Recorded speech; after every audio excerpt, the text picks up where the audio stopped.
तो दोस्तों पिछले वीडियो में मैं आपको बताया था कि अगर वृत्त है उसका त्रिज्या की लंबाई दी हुई हो तो उसका वृत्त का क्षेत्रफल और वृत्त की परिधि कैसे ज्ञात करते हैं। वृत्त का क्षेत्रफल का फॉर्मूला मैं बताया था पाई आर स्क्वायर, याद कीजिए, और वृत्त की परिधि की मैं फॉर्मूला बताया था 2 पाई आर। लेकिन आज की इस वीडियो में हम सीखेंगे कि अगर इस वृत्त को आधा कर दिया जाए यानी अर्ध वृत्त कर दिया जाए तो इसका क्षेत्रफल और परिधि कैसे ज्ञात करेंगे। जैसे ये तो पूरी एक वृत्त था यानी गोलाकार था, तो यह एक वृत्त था, लेकिन इस वृत्त को जब हम आधा कर दें, इस वृत्त को आधा कर दें तो इसका क्षेत्रफल और इसकी परिमिति यानी कि परिमिति बोल सकते हैं, उसको परिधि कैसे ज्ञात करेंगे। तो आइए सीखते हैं। जैसे आपको ये याद होगा, ये आप याद रख लीजिए कि वृत्त का जो क्षेत्रफल होता है वह पाई आर स्क्वायर होता है और वृत्त की जो परिधि होती है वह 2 पाई आर होती है। ये दो आपको याद रखना है। इसी से हम अर्धवृत्त का क्षेत्रफल और परिधि की फॉर्मूला हम याद करेंगे। तो परिधि बराबर 2 पाई आर होती है और वृत्त का क्षेत्रफल पाई आर स्क्वायर होता है। अब देखिए, इसी से हम अर्धवृत्त का क्षेत्रफल और परिधि ज्ञात करना सीखेंगे। तो चलिए, उससे पहले हम कुछ आपको समझाएंगे, थोड़ा समझने की कोशिश कीजिएगा। देखिए, अर्धवृत्त है, अर्धवृत्त कहने का मतलब कि आधा वृत्त। जैसे मैं कहूँ कि यह एक गोल है यानी यह एक पूरा गोल वृत्त है, लेकिन जब इसको हम आधा करेंगे, मान लीजिए बीच से काट दे, तो बीच से काट दे तो ऐसा ही होगा ना ये वृत्त, ऐसा यानी कि इस टाइप के ऐसे हो जाएगा आधा। ठीक है, तो यह आधा वृत्त हो गया। तो यह वृत्त तो आधा हो गया। पहले यह एक गोल वृत्त था, इसको हम काट दिए तो यह आधा हो गया, लेकिन यह आधा हो गया तो ये तो खाली है, इसमें कुछ भी चीजें रखेंगे तो गिर जाएगा।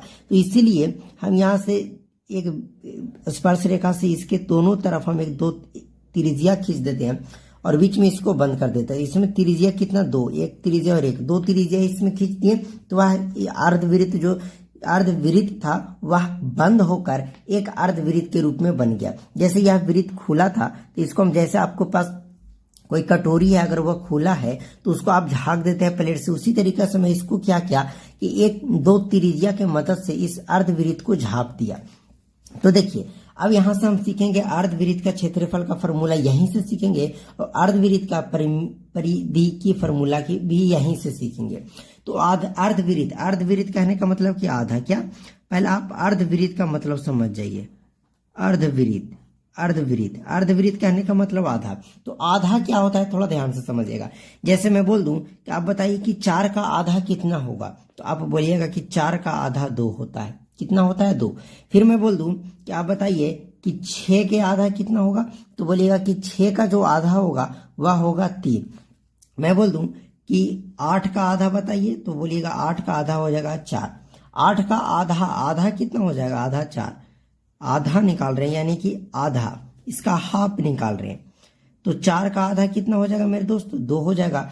6 का आधा हो जाएगा आपका 3, कितना हो जाएगा, 3। अगर मैं यही बात बोलूं कि बताइए कि 10 का आधा कितना होगा, 10 का आधा कितना होगा, तो आप बोलिएगा कि 10 का जो आधा होगा वो 5 होगा। लेकिन आप यहाँ पे गौर कर रहे होंगे कि 4 का आधा 2, लेकिन 4 का आधा 2 कैसे आया, तो यानी 4 का आधा करना है तो आप इसमें 2 से भाग दे दीजिए, तो 2 से कटेगा 2 दूना का 4, आ गया ना आपका 2। 8 का आधा 4 होता है, आधा करने के लिए 2 से भाग दिया जाता है, 2 से करेंगे 2 चौके 8। फिर 10 का आधा कितना होता है, 5, लेकिन आधा कैसे हुआ 5, तो 2 से भाग चेक कर लेंगे, इसका आधा 5 हो जाएगा। यानी किसी भी चीज को अगर आधा करना है तो उसको हम 2 से भाग देंगे, किसी भी चीज को अगर आधा करना है तो उससे 2 से भाग देंगे। जैसे मैं बोल दूं कि यह एक रस्सी है, इसको आप आधा कीजिए तो आप इसको बीच से काट दीजिएगा, तो एक रस्सी इस साइड हो जाएगा ये, यानी आधा आधा दोनों तरफ बढ़ जाएगा। तो वही आधा का मतलब होता है कि 1/2 से भाग देना, यानी 2 से भाग देना है आपको। तो देखिए, अर्धवृत्त का क्षेत्रफल कैसे निकालेंगे, ध्यान से समझिएगा। तो मैं आपको बताया कि वृत्त का क्षेत्रफल होता है पाई आर स्क्वायर। मैं पिछले पार्ट में आपको बताया था कि वृत्त का क्षेत्रफल होता है पाई आर स्क्वायर, लेकिन यह वृत्त नहीं, यह अर्धवृत्त है, यानी कि इसको कितने से भागा दे देंगे, 2 से भाग दे देंगे, तब पाई आर स्क्वायर हो जाएगा। तो ये पाई आर स्क्वायर बट्टे 2 जो आया वह अर्धवृत्त का क्षेत्रफल आ गया। आप इसको कहीं कहीं देखिएगा तो 1/2 इंटू पाई आर स्क्वायर, यानी दोनों कहने का मतलब सेम ही है। पाई आर स्क्वायर बटे 2 कीजिए, चाहे आप ऊपर में 1 रख दीजिए, 1/2 पाई आर स्क्वायर, दोनों का मतलब सेम है। तो वृत्त का अर्धवृत्त का क्षेत्रफल कभी भी पूछे तो 1/2 पाई आर स्क्वायर चाहे पाई आर स्क्वायर बटे 2 करना है। ठीक है, अब हम समझते हैं कि वृत्त का परिधि आपको पता है कि 2 पाई आर होता है, लेकिन अर्धवृत्त का परिधि क्या होता है उसको ध्यान से समझिएगा। तो अर्धवृत्त की परिधि क्या होगी, ध्यान से समझिएगा। देखिए पहले तो अगर इसको बंद कर दें तो यानी कि यह खुला वृत्त था, इसको हम कितने त्रिज्या से ढक दिए, 2 त्रिज्या से। एक त्रिज्या ये, यह त्रिज्या 2, यानी एक और एक कितने त्रिज्या से ढक दिए, 2 त्रिज्या से ढक दिए। तो देखिए अर्धवृत्त की परिधि निकालनी है तो वृत्त की परिधि क्या होती है, तो बोलिएगा 2 पाई आर होता है। ठीक है, कि क्या होता है 2 पाई आर, ये तो वृत्त की परिधि हो गया। तो इसको आधा करेंगे तो देंगे बटे 2, कितने से भाग देंगे, आपको 2 से भाग देना होगा। और प्लस में एक्स्ट्रा में जो हम यहाँ 2 आर जोड़े तो यहाँ पे भी तो आपको 2 आर जोड़ना होगा। अब देखिए 2 से 2 खत्म हो गया, यानी कि आपका जो बचेगा पाई आर प्लस 2 आर बच गया। यह 2 से 2 खत्म हो जाएगा तब पाई आर प्लस ये 2 आर क्यों, क्योंकि इसको हम 2 त्रिज्या से इस वृत्त को ढक दिए थे तो 2 आर हो जाएगा। अब बताइए कि यहां से आर दोनों तरफ यानी आर को हम कॉमन कर सकते हैं और बचेगा पाई प्लस 2। तो यहां से आपका जो अर्धवृत्त की परिधि की जो फॉर्मूला आ गया R into pi plus 2, R into pi plus 2। अब आइए हम इसके ऊपर एक एग्जाम्पल करते हैं और उससे आपको समझाते हैं। बस आपको फॉर्मूला याद रखना है कि अर्धवृत्त का क्षेत्रफल पाई आर स्क्वायर बटे 2 होता है, या आप इसको इस तरीका से बोल सकते हैं तो 1/2 पाई आर स्क्वायर, दोनों का मतलब सेम ही होता है, दोनों का मतलब तो बटे में 2 ही है ना। अब अर्धवृत्त की परिधि जो होती है R into pi plus 2, R into pi plus 2। अगर आप ये दोनों फॉर्मूला याद कर लिए तब आइए इसका हम एक एग्जाम्पल की ओर बढ़ते हैं और उससे आपको हम सटीक तरीका से इस फॉर्मूला का यूज करना बताते हैं। तो प्रश्न है कि 7 सेंटीमीटर त्रिज्या वाले अर्धवृत्त का क्षेत्रफल तथा परिधि बताएं। यानी कि एक ऐसा अर्धवृत्त है जिसका त्रिज्या की जो लंबाई है वह 7 सेंटीमीटर है। कितना सेंटीमीटर, 7 सेंटीमीटर। जब यह 7 सेंटीमीटर तो यह भी 7 सेंटीमीटर, क्योंकि आपको पता होगा कि एक वृत्त में त्रिज्या की लंबाई हमेशा बराबर होती है, क्योंकि त्रिज्या एक ऐसी स्पर्श रेखा है कि इस बिंदु से आप किसी भी परिधि में किसी तरह भी आप एक रेखा कीजिए उसे हम त्रिज्या कहेंगे और यह रेखा सब जगह बराबर होती है रेखा की लंबाई। तो प्रश्न है कि 7 सेंटीमीटर त्रिज्या वाले अर्धवृत्त का क्षेत्रफल तथा परिधि बताएं। तो आइए यहां से मैं आपको फॉर्मूला बताया उसी के हिसाब से बताऊंगा। तो आपको इस प्रकार का प्रश्न एग्जाम में देखने को मिलेगा। तो हम पहले क्या लिखेंगे ऐसे हल लिखेंगे, क्या लिखेंगे, हल, और लिखेंगे दिया हुआ है, क्या लिखेंगे, दिया हुआ है। आप बताइए कि क्या दिया हुआ है, तो इसमें सिर्फ आपका एक चीज ही दिया हुआ आर, जो आपका 7 सेंटीमीटर दिया हुआ है। आर कितना दिया हुआ है मेरे तो 7 सेंटीमीटर। अब हमें अर्धवृत्त की क्षेत्रफल तथा परिधि निकालनी है, तो हम लिखेंगे अर्धवृत्त का क्षेत्रफल पहले निकाल लेते हैं। क्षेत्रफल बराबर मैं क्या बताया, पाई आर स्क्वायर बटे 2, यही ना, चाहे 1/2 पाई आर स्क्वायर, सब तो सेम है।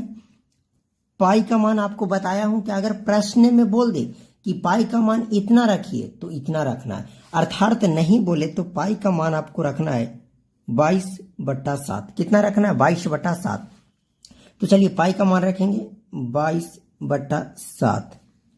आर स्क्वायर कहने का मतलब समझते हैं ना कि उसी संख्या को हम कितना बार लिख सकते हैं, 2 बार लिख सकते हैं।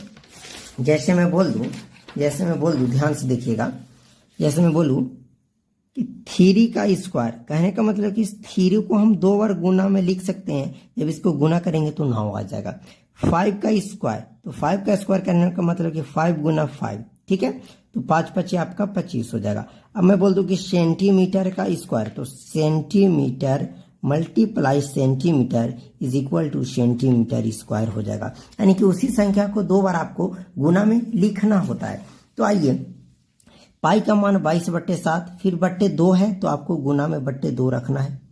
अब बताइए आर यानी आर त्रिज्या का लंबाई कितना है, तो 7 सेंटीमीटर, तो 7 का स्क्वायर करेंगे। ओके, अब आइए फिर से हम इसको सोल्व करेंगे, तो 22/7 गुना 7 का स्क्वायर कहने का मतलब कि हम इसको कितना बार लिख सकते हैं, तो 2 बार लिख सकते हैं। 7 गुना 7 बट्टे 2 है तो 2, काटिए 2 से 2, 7 से 7 खत्म, 2 से जब इसको काटेंगे तो 11 दूनी की 22।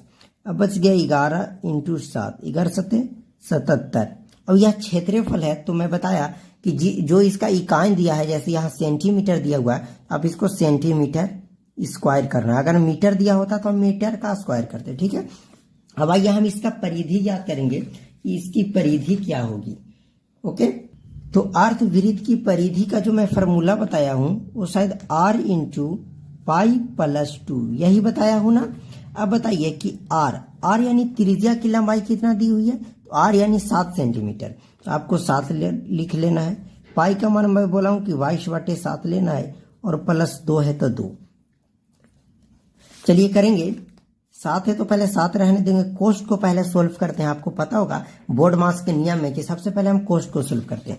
तो इसके बट्टे में कुछ ना, इसके बट्टे में 7, हम एलसीएम लेंगे 7, तो यहाँ 22 का 22 हो जाएगा, प्लस 7 से भाग देंगे एक बार में, 7 एकम 7, 7 दूना का 14।